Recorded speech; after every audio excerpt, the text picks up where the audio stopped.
Bien, como decía Jano Álvarez, estábamos ahí comenzando. Estamos en nuestra serie de Adviento y Navidad.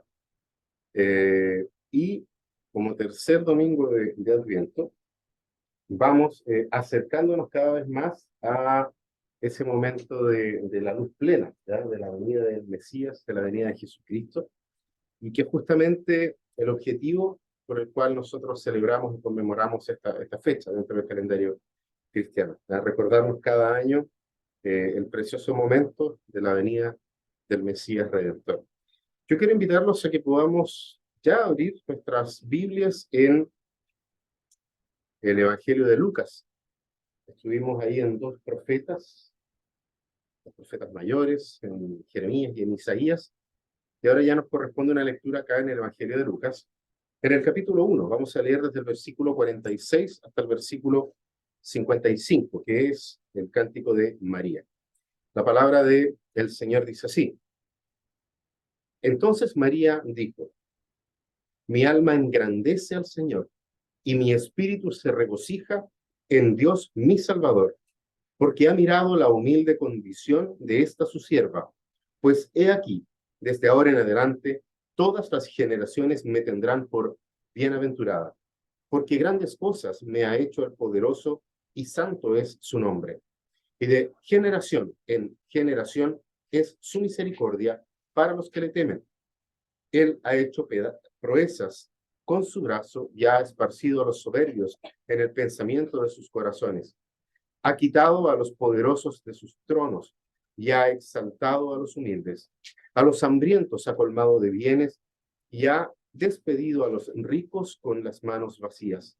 Ha ayudado a Israel su siervo, para recuerdo de su misericordia, tal como dijo a nuestros padres, a Abraham y a su descendencia para siempre.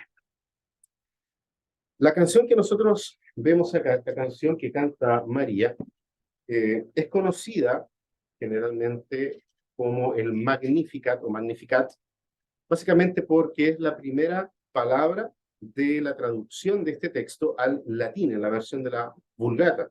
¿Ya? En la misma canción que acabamos de leer comienza diciendo: Magnificat anima mea dominum, ¿ya? Mi alma engrandece al Señor. Entonces, esta declaración que hace María, que si nosotros la leemos de manera aislada, le falta claramente un contexto, ¿ya? Y es justamente allí en donde nosotros encontramos que la declaración "mi alma engrandece al Señor" no es una declaración que surja a partir de la nada, ¿ya? Todo el capítulo 1 del Evangelio de Lucas engrandece al Señor porque contiene una gran cantidad de referencias al Antiguo Testamento, principalmente a los relatos que nos ayudan a comprender el contexto inmediato del cántico de María, el cántico que María acaba de hacer. Y obviamente nos ayuda a entender el contexto central para el pueblo de Dios, o sea, cuál es el contexto en el que María emite este tipo de cántico.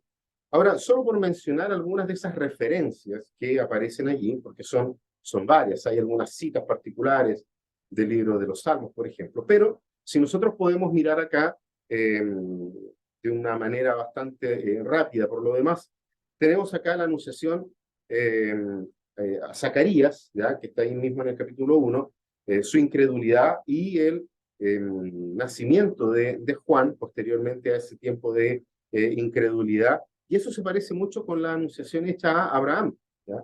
La risa de Sara, también estéril, y el nacimiento de Isaac, que nosotros encontramos en Génesis capítulo 18 al 21, nosotros vemos ese relato. Por otro lado, el nacimiento de Juan, del vientre estéril de Elizabeth, se parece mucho al nacimiento de Samuel, del vientre estéril de Ana. Entonces tenemos ahí una referencia, y eso aparece ahí en 1 Samuel capítulo 1, ¿sí? Y como les decía, también hay varias referencias al libro de los Salmos, pero no nos vamos a detener en esas referencias porque son bastantes. Sin embargo, el cántico de María, este Magnificat, eh, no solamente hace referencia al Antiguo Testamento como un general, sino que también ella está fundamentado en el propio cántico de Ana, ¿ya? Entonces ustedes pueden anotar ahí 1 Samuel capítulo 2, del 1 al 10. Vamos a darle lectura solo para poder ver cómo está justamente este, este texto citado allí. Entonces, primera de Samuel, capítulo 1, capítulo 2, versículos 1 al 10. Dice así: Entonces Ana oró y dijo: Mi corazón se regocija en el Señor, mi fortaleza en el Señor se exalta. Mi boca sin temor habla contra mis enemigos, por cuanto me regocijo en tu salvación. No hay santo como el Señor. En verdad, no hay otro fuera de ti, ni hay roca como nuestro Dios. No os jactéis más con tanto orgullo, no salga la arrogancia de vuestra boca, porque el Señor es Dios de sabiduría, y por él son pesadas las acciones. Quebrados son los arcos de los fuertes, pero los débiles se ciñen de poder. Los que estaban saciados se alquilan por pan, y dejan de tener hambre los que estaban hambrientos. Aún la estéril da a luz a 7, más que la que tiene muchos hijos languidece. El Señor da muerte y da vida, hace bajar al Seol y hace subir. El Señor empobrece y enriquece, humilla y también exalta.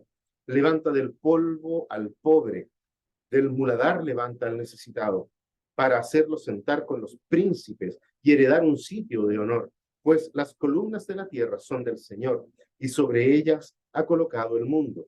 Él guarda los pies de sus santos, mas los malvados son acallados en tinieblas, pues no por la fuerza ha de prevalecer el hombre. Los que contienden con el Señor serán quebrantados. Él tronará desde los cielos contra ellos. El Señor juzgará a los confines de la tierra. A su rey dará fortaleza y ensalzará el poder de su ungido. Ese es el cántico de Ana. Y nosotros vamos a notar una relación directa con ese cántico, lo cual, viniendo de María, en el contexto ya de Lucas, ahí entonces podemos ir inmediatamente a Lucas para poder tener abierto y poder ir contrastando lo que vamos a ir hablando en esta tarde. Al mirar y al ver cómo María utiliza la estructura del cántico de Ana y otras partes más, o sea, todo el relato está citando constantemente el libro de Salmos, como les dije, y también algunas otras partes del Antiguo Testamento, nos habla de la gran teóloga que era María.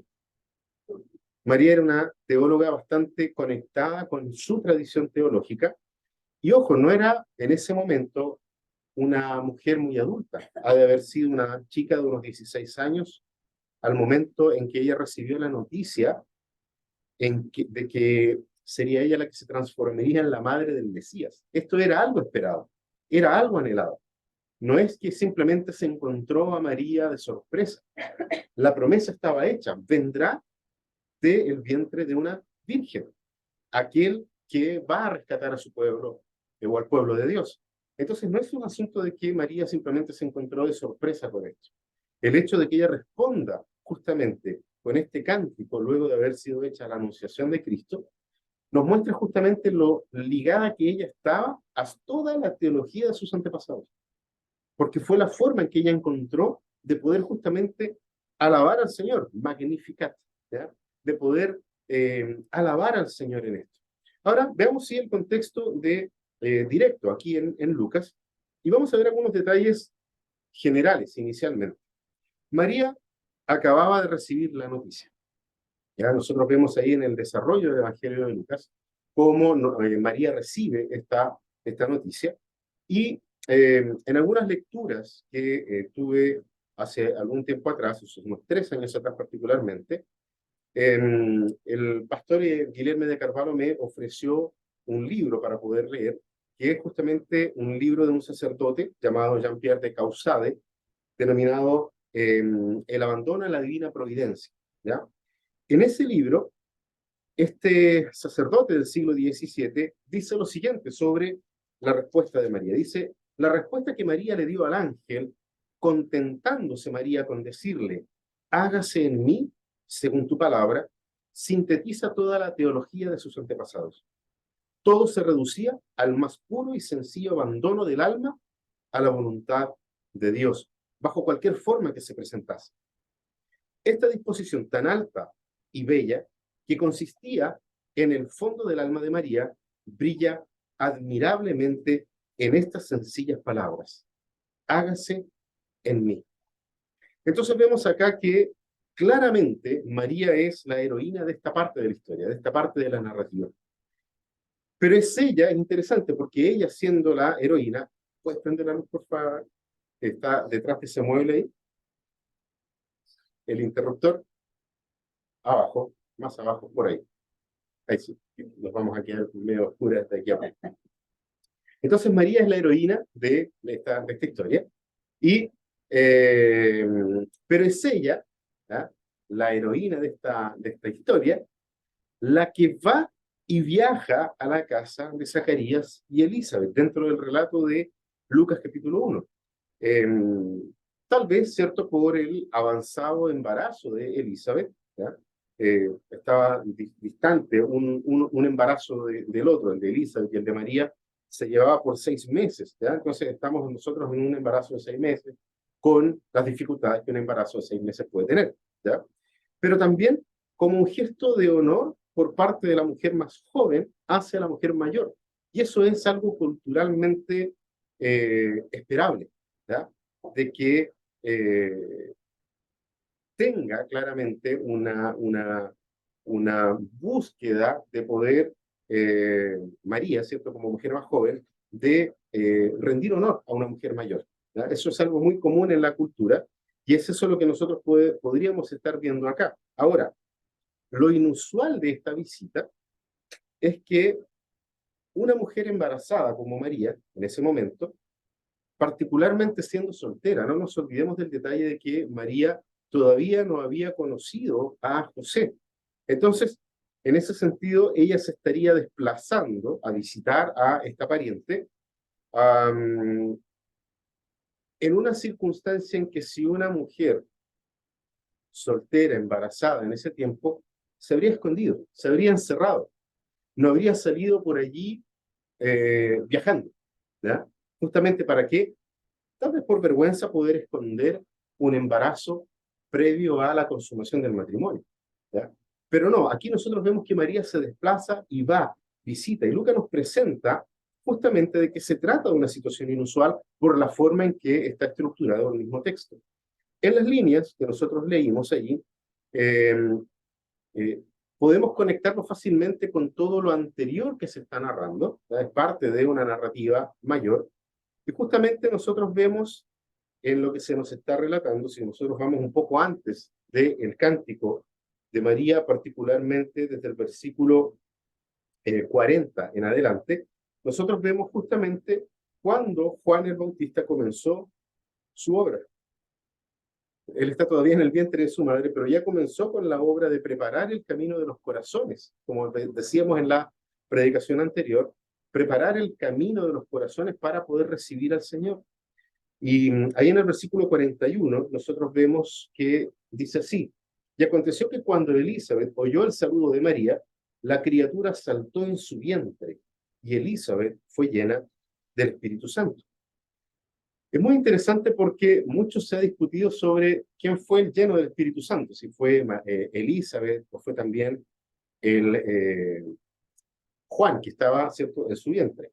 Vamos ahí mismo en el capítulo 1 al versículo 15, donde está hecha la anunciación del nacimiento de Juan el Bautista. Dice así: porque él, hablando de Juan, será, esto fue lo que el ángel le dijo a Zacarías, ¿ya? Dice así: porque él será grande delante del Señor, no beberá ni vino ni licor, ni será, perdón, y será lleno del Espíritu Santo aún antes, desde el vientre de su madre. Será lleno del Espíritu Santo aún desde el vientre de su madre. Eso fue una promesa hecha por el ángel a Zacarías, y vemos el cumplimiento en el saludo de María a Elizabeth, porque María también es llena del Espíritu Santo, y obviamente el niño que está dentro de su vientre también, porque era la promesa que había sido hecha algunos versículos antes. Entonces, fíjense en cómo responde Elizabeth ahí en el versículo 42. Y exclamó, aquí está hablando de Elizabeth, a gran voz y dijo: bendita tú entre las mujeres y bendito el fruto de tu vientre. Es sorprendente de que Elizabeth exprese honor por la visita de María. Ya dijimos recién que lo normal y natural era de que una persona joven honrara a una persona mayor. Es parte de la cultura hebrea. Sin embargo, nosotros vemos que es Elizabeth la que expresa honor por la visita de María. Una mujer mayor, en una cultura que valora a la gente de edad, está expresando una manifestación de honor hacia una mujer joven. Tan joven como María que, vuelvo a repetir, no debe haber tenido más de 16 años cuando quedó encinta. Y eso nos muestra a nosotros que justamente si María es la joven, es ella la que debería tener respeto por Elizabeth. Pero eso es lo que Lucas nos está mostrando. Lucas está mostrando cómo hay una inversión en los patrones culturales, ¿ya? Y en este caso es la mujer mayor la que honra a la mujer menor. Y más aún, no nos olvidemos que María quedó embarazada siendo soltera. No había como ella tal vez explicar en ese momento, que de hecho no nos dice, de que ella le llegó explicando a su pariente Elizabeth que estaba embarazada y que Dios le había dicho todo lo que le habría dicho. Simplemente ella llega y con el saludo ocurre todo esto. Elizabeth es llena del Espíritu Santo y honra a María. Entonces, fíjense, de una u otra forma, lo que hace María a nuestros ojos es la típica visita de una joven madre soltera, embarazada, a una pariente lejana para poder reducir la visibilidad de un embarazo vergonzoso. María no había hecho absolutamente nada para recibir el honor de Elizabeth, ¿ya? Excepto lo que dice el versículo 45. Fíjense en el versículo 45, dice, bienaventurada, hablando de María, la que creyó que tendrá cumplimiento lo que le fue dicho por parte del Señor. O sea, lo único que hizo María para recibir la honra de Elizabeth es creer que se cumpliría en ella aquello que fue dicho por parte del Señor.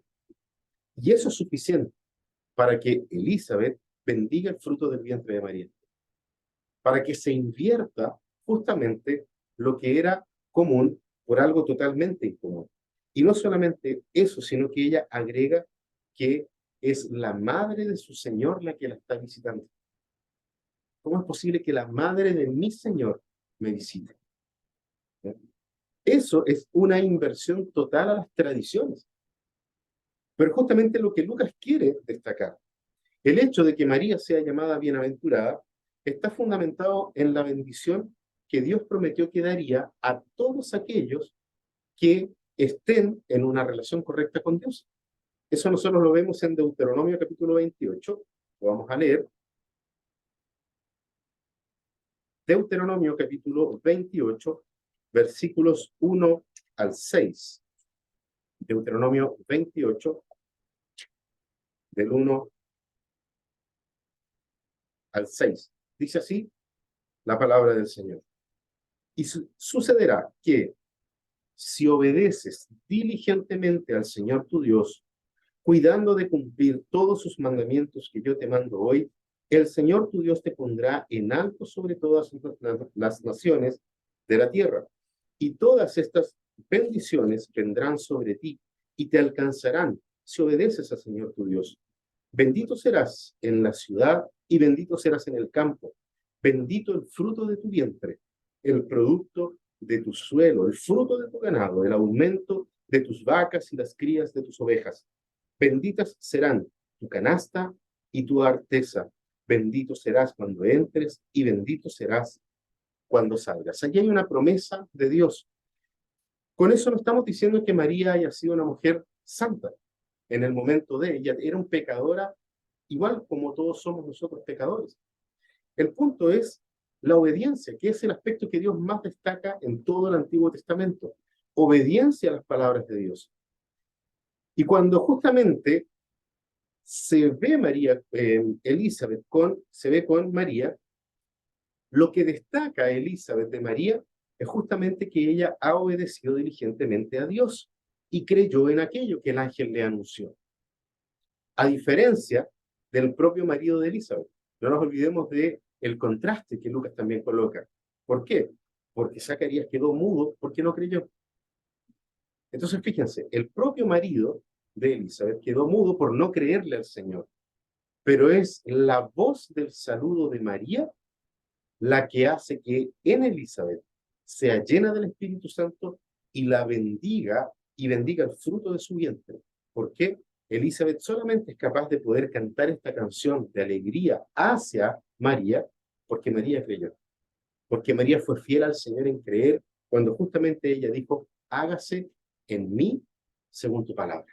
Disponerse en fe a todas las promesas que Dios había hecho en la antigüedad y que vienen ciertamente a la mente de María y por esa razón responde de la manera en que responde. Hágase conmigo conforme a tu palabra. Y eso es lo que Elizabeth destaca, la obediencia de María a la voz del Señor. Tal como mencioné anteriormente, María fundamenta su alabanza en el cántico de Ana, que lo leímos hace un rato atrás. Entonces, considerando esto, podemos nosotros destacar por lo menos tres aspectos por los cuales María engrandece al Señor. Porque ese es el punto, magnificar. Engrandece, mi alma engrandece al Señor. Entonces veamos acá, María engrandece al Señor porque, primero, el Señor exalta a los humildes. Eso lo vemos de los versículos 46 al versículo 50. Fíjense que voy a leer de nuevo esa parte. Dice, entonces María dijo, mi alma engrandece al Señor y mi espíritu se regocija en Dios mi Salvador, porque ha mirado la humilde condición de esta, su sierva.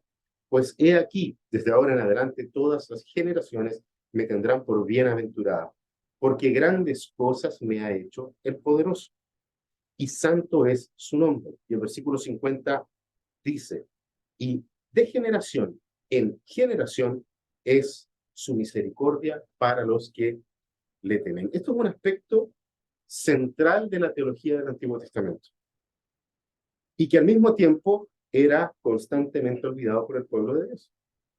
El hecho de que Dios exalta a los humildes. Dios había escogido a Israel porque eran pequeños e insignificantes. ¿Ya? Eso lo dice el libro de Deuteronomio. Dios mismo lo dice en Deuteronomio capítulo 7, del 7 al 9. Vamos para allá nuevamente. ¿Ya? Necesitamos entonces comprender completamente lo que está siendo dicho acá. Del 7 al 9, Deuteronomio 7, del 7 al 9 dice, el Señor no puso su amor en vosotros, ni os escogió por ser vosotros más numerosos que otro pueblo, pues erais el más pequeño de todos los pueblos, el más pequeño de todos los pueblos. Sigue diciendo en el versículo 8, más porque el Señor os amó y guardó el juramento que hizo a vuestros padres, el Señor os sacó con mano fuerte y os redimió de casa de servidumbre de la mano de Faraón, rey de Egipto. Reconoce pues que el Señor tu Dios es Dios, el Dios fiel que guarda su pacto y su misericordia hasta 1000 generaciones con aquellos que lo aman y guardan sus mandamientos. Vean cómo están relacionadas las palabras de María con este aspecto, el aspecto de que el Señor exalta a los humildes. María lee eso en su teología y lo expresa de esta forma. Mi alma engrandece al Señor porque el Señor exalta a los humildes.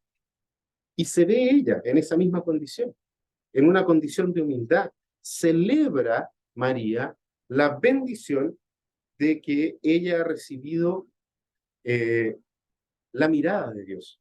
Y lo dice de qué forma. Dice, he recibido de Dios mi Salvador. Está ahí en el versículo 47. Mi espíritu se regocija en Dios, mi Salvador. Un Salvador solo es importante para una persona que reconoce que necesita ser salvada. Alguien que no reconoce, un orgulloso que no reconoce que requiere de salvación, no reconoce al Señor como su Salvador. Pero María sí lo hace, reconoce a Dios como su Salvador. Y en ese sentido, María es el tipo de persona a la que Jesús se va a referir adelante en su ministerio cuando enseña las bienaventuranzas en el Sermón del Monte. Bienaventurados los que lloran por causa de su pecado, necesitan un Salvador. Bienaventurados los pobres de espíritu. María se considera una pobre de espíritu. Por eso ella exclama esto, agradece al Señor, porque ella en su condición de humildad, el Señor la observó, la vio y la escogió para esta gran tarea. Fíjense, hermanos, cómo nosotros también somos humildes cuando reconocemos nuestra necesidad de salvación. No hay una diferencia entre María y nosotros.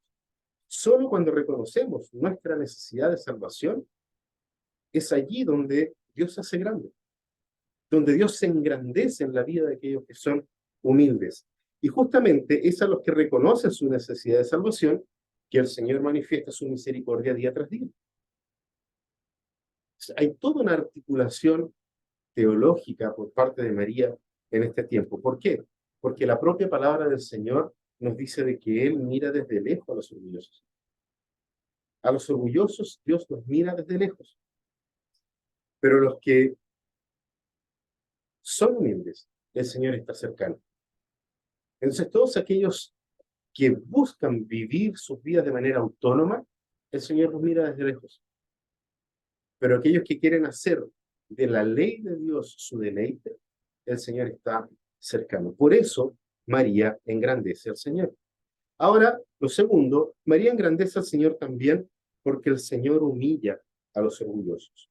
Es muy similar a lo anterior, que exalta a los humildes, pero justamente en esta serie de contrastes que Lucas está colocando en esta sección de su relato, también es necesario destacar de que el Señor humilla a los orgullosos. Eso lo vemos en los versículos 51 al versículo 53. Ha hecho proezas con su brazo, ha esparcido a los soberbios en el pensamiento de sus corazones, ha quitado a los poderosos de sus tronos y ha exaltado a los humildes.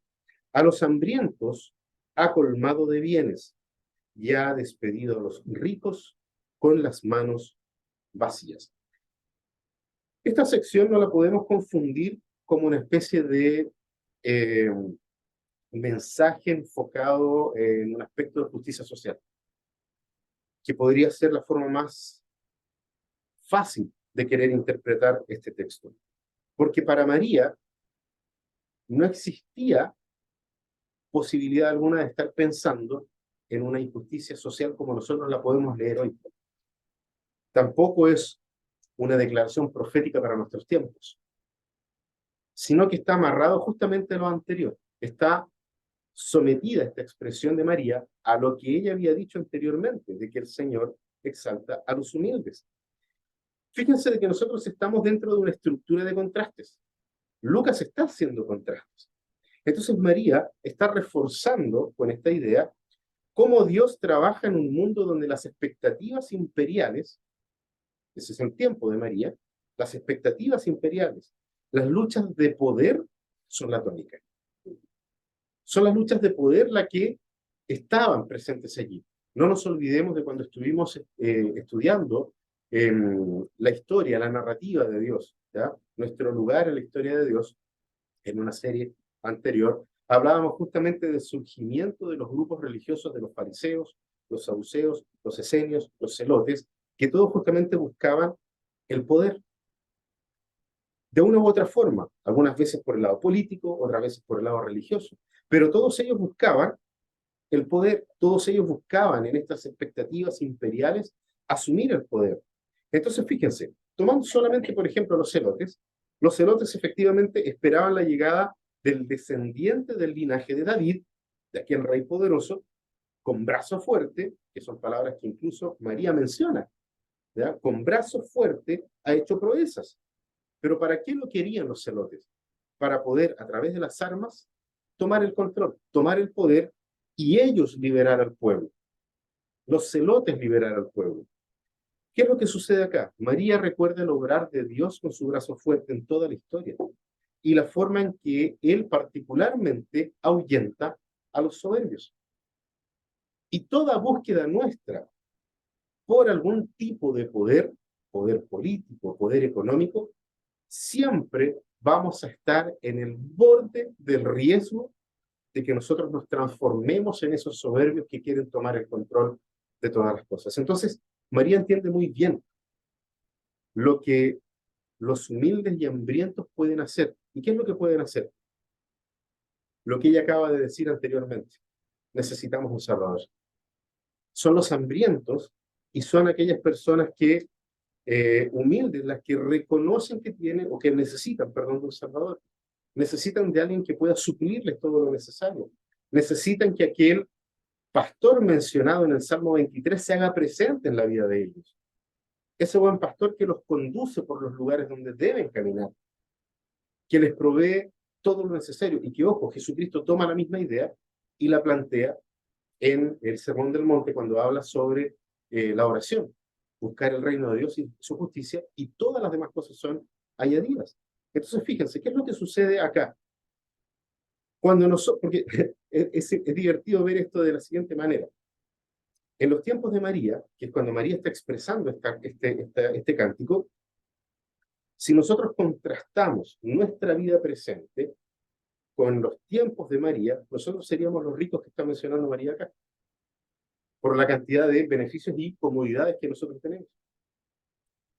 María no está hablando acá en contra de los ricos como una especie de raza maldita de la sociedad. Está hablando simplemente de los ricos, de aquellos que orgullosamente se ufanan de todo lo que tienen. Y que lamentablemente pasa a ser casi una práctica común dentro de nuestra propia sociedad. Entonces nosotros mismos podríamos ser esos ricos que María dice, a los ricos los despide sin nada en los bolsillos. Entonces tengamos cuidado simplemente apuntar y señalar con la mano, con el dedo, ustedes los ricos. Porque ciertamente, si tenemos comodidades, y veamos solamente hoy en nuestro tiempo, ya vivir con más de $1 por día nos coloca dentro de la población más rica del mundo. Y en ese sentido María está hablando. ¿Por qué? Porque ella está hablando justamente de la dependencia de un Salvador. Y ciertamente para poder ser dependientes, primero necesitamos reconocernos como pobres. Pobres de espíritu, ciertamente. Pero la pobreza de espíritu se manifiesta en todas las áreas de nuestra vida. No está acá hablando de despojarnos de nuestras cosas, sino que incluso reconocer que todas aquellas cosas que tenemos provienen de nuestro Señor y Salvador. Ese es el panorama que María está colocando acá. Porque a final de cuentas, mientras más éxitos nosotros tengamos, menos buscamos la ayuda de Dios. Eso es algo que es una ecuación que siempre se repite. Y en el pueblo de Dios, que somos parte del pueblo de Dios, también ocurre. ¿Por qué? Porque si nosotros miramos, se está preparando, no nos olvidemos de esto, se está preparando el camino para que venga el Salvador.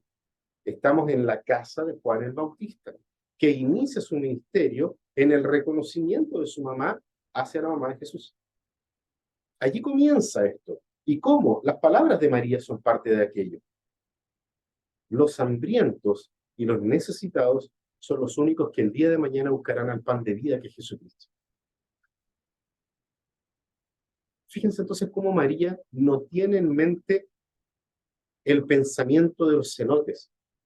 María no tiene en mente el pensamiento de los saduceos, ni de los fariseos, ni siquiera de los esenios. María tiene su fe arraigada en lo que Dios ya hizo con su brazo fuerte. Y de aquí en adelante, entonces, los mismos hambrientos, necesitados y humildes serán los que buscarán el pan de vida que Jesús es.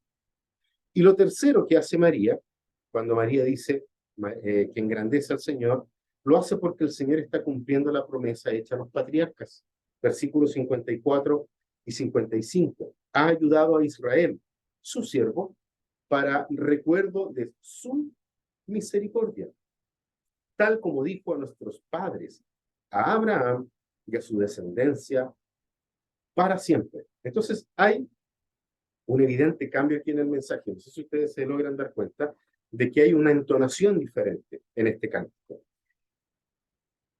Desde la admiración por la obra que Dios está realizando en María, que es lo que a ella primero le sorprende, su teología fundamentada en el Antiguo Testamento la lleva justamente a engrandecer a Dios por el cumplimiento de lo que Él prometió a su pueblo. María entiende de que lo que está ocurriendo en su vientre es el cumplimiento de la promesa hecha a los patriarcas en la antigüedad. ¿Por qué? Porque Él había prometido esto a Abraham, una promesa eterna hecha a Abraham. De hecho, le dice que su descendencia sería como las estrellas de los cielos, ¿cierto? Y esa promesa, en Cristo, nosotros hemos pasado a ser parte. Esa misma promesa de Génesis 13, que es donde Dios lo hace, Dios le habla a Abraham, La vemos nuevamente repetida en Génesis capítulo 26 a Isaac, y luego lo volvemos a ver repetida de la misma forma a Jacob en Génesis capítulo 28. María está hablando de Abraham, de Isaac y de Jacob, que es esos tres nombres de los patriarcas los que siempre son mencionados cuando se habla del pacto eterno de Dios. El Dios de Abraham, el Dios de Isaac y el Dios de Jacob. Y ojo, a pesar de que ninguno de ellos vio la promesa cumplida, ni ninguno de los que vinieron después de ellos, como vemos en Hebreos capítulo 11, María tiene la convicción de que esa promesa está siendo cumplida en su vientre. Es el fruto de su vientre, el cumplimiento de esta promesa.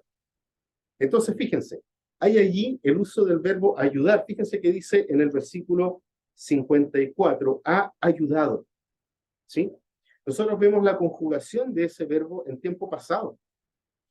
Y está esto conjugado en tiempo pasado porque demuestra justamente la confianza de María en la promesa de Dios y que las promesas de Dios son siempre verdaderas. Allí está colocando su confianza María. Entonces, fíjense, ella todavía no es madre del niño que será grande, todavía no ha dado a luz a aquel que será llamado Hijo del Altísimo, como dice en el versículo 32 del mismo capítulo 1. Este será grande y será llamado Hijo del Altísimo, y el Señor Dios le dará el trono de su padre David. María todavía no ha parido a este hijo, pero ella ya confía en que Dios cumplirá con esa promesa, partiendo desde el minuto en que ella dijo, hágase en mí según tu palabra. Dios dio la promesa y María creyó en esa promesa.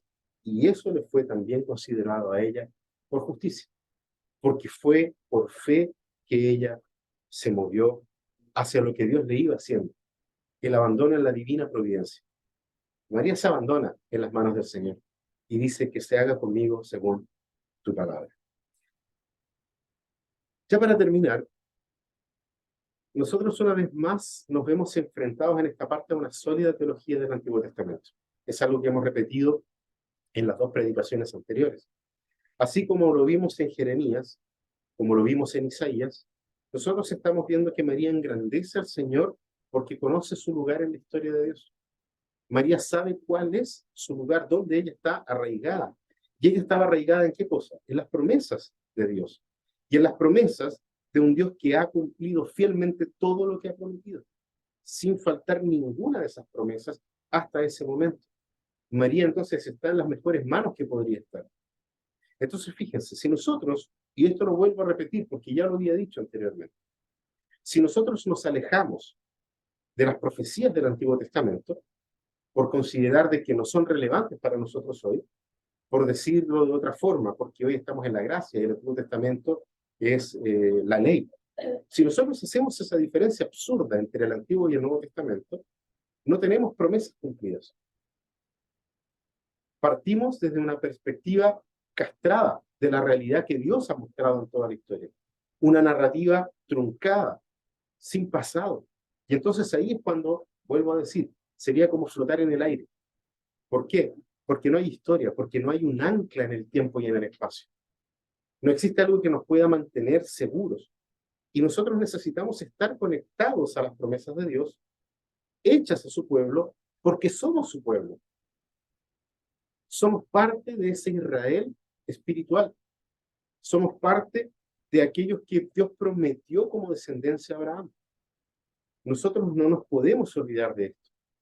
De esta manera nosotros vamos a evitar, arraigados en las promesas de Dios hechas en el Antiguo Testamento, nosotros vamos a poder evitar que vengan otros mensajeros, falsos profetas, a engañarnos, haciéndonos pensar que podemos anhelar por otros salvadores, que podemos anhelar otros salvadores como nuestra reputación, otros salvadores como nuestra posición social, otros salvadores como nuestra superioridad moral, salvadores de nada, que nos llevan finalmente a anhelar otro futuro, que no es el futuro que Cristo nos prometió, y nos llevan a doblegarnos, a adorar a otros falsos redentores en otras comunidades que no son la comunidad del pacto, que es la iglesia. Por eso necesitamos nosotros estar arraigados en las promesas del Antiguo Testamento, porque es dentro de la comunidad del pacto donde nosotros recibimos las bendiciones prometidas por Dios. Y la promesa de Él es una sola, y es que buscando nosotros primeramente el reino de Dios y su justicia, todo lo demás será añadido. Y solamente así Él estará con nosotros todos los días hasta el fin de los tiempos. Oremos.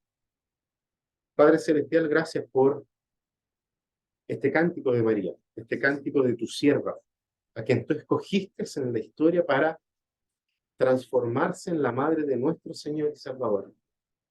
Padre, gracias porque María era una mujer profundamente arraigada en las promesas que tú hiciste en el Antiguo Testamento a tu pueblo. Gracias, Señor, porque María entendió de que ella era una pieza dentro de toda esta historia que tú estás narrando y contando.